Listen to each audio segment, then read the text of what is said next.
বাড়াই দিব কেন? এখানে আমি প্রতিদিন আসি, 30 টাকাই ভাড়া।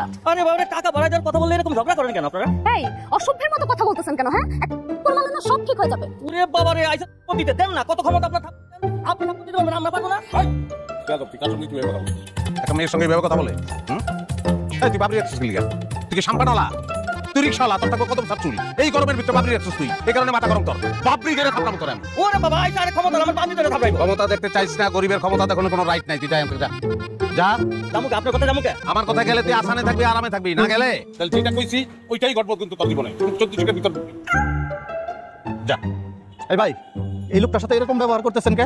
হ্যাঁ, আরে লোকটা তো ঠিকই ভাড়া চাইছে, ন্যায্য ভাড়া চাইছে, ভাড়া দিয়া দেন, কেস খতম, ইচ্ছা খতম। ইচ্ছা তোর খতম হইব এখন। তুই দালালি করতেন ঢুকছিস লিগা, কারণটা কি? তুই তুকারি করবেন না, তুই তুকারি করবেন না, ভালোই না কিন্তু একেবারে ঝামেলা হয়ে যাবে। আমি কিন্তু এই দোকানদার। হ্যাঁ, ঝামেলা কর, ঝামেলা স্টার্ট কর। তুই ঝামেলা স্টার্ট কর, আমি ঝামেলা দেখুন তারপর যাবো। খালি একটা ফোন করবো, একটা ফোন করার পরে তুই ওখানে থাকবি না, আর তোর এই দোকান তাসবিহা জেনারেল স্টোর নাই হয়ে যাবো, দুইটাই গায়েব। কইলেই গায়েব হয়ে যাবো। করেন না গায়েব, করেন দেখি আপনার কি ক্ষমতাটা। আর মেজাজ খারাপ করে দিচ্ছে। খেলা তো আমার দেখাই দিবে। এখন আমি যারা ফোন করবো সেই দেশের স্বরাষ্ট্রমন্ত্রী। হ্যাঁ দেখেন। হ্যাঁ মামা, মামা আমি উত্তরা 22 নম্বর সেক্টর 4 নম্বর রোডে আছি। এটা 16 নম্বর বাসা। এটা তাসবিহা জেনারেল স্টোর নামে একটা দোকান আছে।